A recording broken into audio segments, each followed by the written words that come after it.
2025. Sa ngayon ay patuloy pa rin ang pagdaloy ng northeasterly surface wind flow o yung mahinang daloy ng hanging amihan dito po sa northern part ng Northern Luzon habang easterlies ang umiihip sa Southern Luzon, Visayas at Mindanao.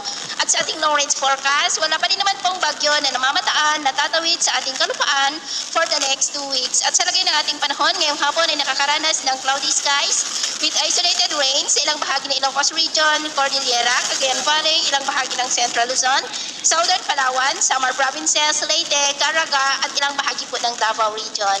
At mamayang gabi may tsansa pa rin ng mga isolated rains lalo na sa ilang bahagi ng Central Luzon, Metro Manila, Cavite, La Union, Ilocos Sur, Cordillera, ilang bahagi ng Cagayan Valley.